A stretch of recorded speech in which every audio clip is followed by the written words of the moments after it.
Assalamualaikum warahmatullahi wabarakatuh. Halo Sobat UT, perkenalkan nama saya Devi Arfianti, mahasiswa jurusan Pendidikan Guru Sekolah Dasar dengan NIM 856696338. Hari ini saya akan mempresentasikan pilar-pilar pendidikan dan relevansinya di era digital merujuk pada pemikiran Ki Hajar Dewantara.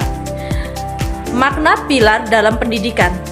Pilar dalam pendidikan diartikan sebagai dasar, tiang penyangga, atau nilai utama yang menjadi pondasi dan arah seluruh sistem pendidikan. Tanpa pilar yang kuat, pendidikan hanya menjadi proses pengalihan pengetahuan tanpa arah, nilai, dan tujuan. Pilar ini menjadi acuan agar pendidikan tidak hanya mencerdaskan intelektual, tetapi juga membentuk karakter dan kemanusiaan peserta didik. Prinsip dasar pendidikan menurut Ki Hajar Dewantara ada 3 macam. Ki Hajar Dewantara merumuskan 3 prinsip utama yang menjadi pilar pendidikan nasional, yaitu Ing Arso Tulodo, yang artinya di depan memberi teladan. Pendidik, guru, atau pimpinan harus menjadi contoh nyata dalam sikap, perilaku, dan nilai. Peserta didik belajar paling banyak dari apa yang mereka lihat dan apa yang mereka rasakan langsung dari pendidiknya.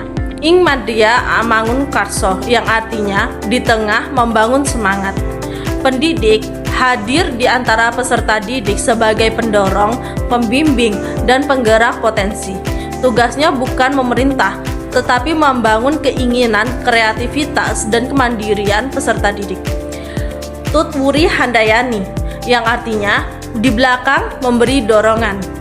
Pendidik memberi kebebasan berekspresi dan belajar, namun tetap mendukung dan mengawasi dari belakang agar peserta didik berani melangkah dan berkembang sesuai potensi mereka. Ketiga prinsip ini, satu kesatuan, guru memberi contoh, membangun semangat, dan mendukung kemandirian peserta didik. Analisis relevansi dan tantangan di era digital. Di era sekarang, teknologi mengubah cara kita belajar. Mari kita lihat penerapan dan tantangannya. Pembelajaran daring. Prinsip Ing Arso Tulodo, guru harus tetap memberi teladan meski lewat layar. Misalnya, disiplin waktu, penyajian materi yang rapi, dan bahasa yang santun.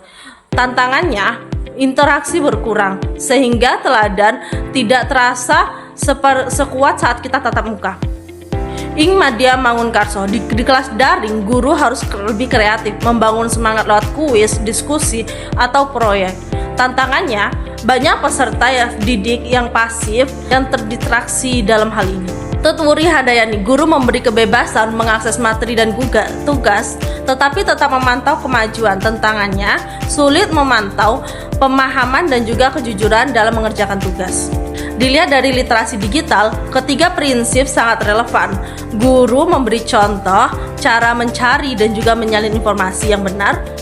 Itu termasuk dalam ilmu teladan. Membangun kemampuan berpikir kritis, itu terbangun dalam kita membangun semangat peserta didik. Dan mendorong peserta didik memanfaatkan teknologi secara bijak, itu adalah dorongan yang diberikan oleh pendidik. Tantangannya, banyak informasi saat yang salah-salah dan juga berbahaya yang mudah diakses, dan belum semua peserta didik yang mempunyai kemampuan untuk menyaringnya.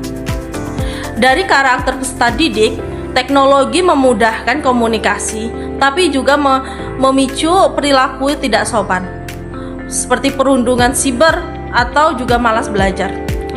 Di sini, peran prinsip Ki Hajar Dewantara makin penting. Guru harus menanamkan lewat contoh nyata, membangun kesadaran, dan mendukung pembentukan kepribadian yang tangguh. Dari peran guru, di era digital, guru bukan lagi satu-satunya sumber ilmu. Perannya berubah menjadi fasilitator, pembimbing karakter, dan pengarah.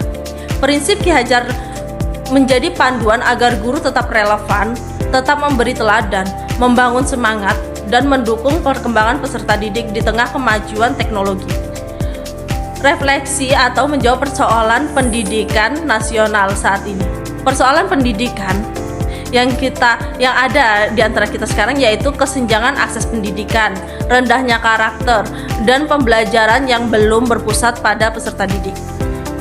Pilar Ki Hajar Dewantara menjawab hal ini dengan cara yang pertama, menjadikan nilai dan karakter sebagai inti, bukan hanya nilai akademik. Yang kedua, mengubah peran guru menjadi pendidik yang menyentuh aspek perilaku dan juga semangat, bukan hanya mengajar materi. Yang ketiga, menjamin pendidikan berpusat pada manusia, sehingga meski teknologi berkembang, pendidikan tetap bertujuan membentuk manusia yang beradab, cerdas dan juga mandiri. Di tengah tantangan era digital, ketiga prinsip itu justru makin dibutuhkan. Teknologi bisa berubah dan berkembang, tapi nilai kemanusiaan dan cara kita mendidik manusia itu tetaplah sama.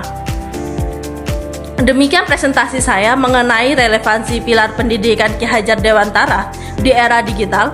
Semoga kita semua bisa menerapkan nilai-nilai ini agar pendidikan Indonesia semakin berkualitas dan juga bermartabat.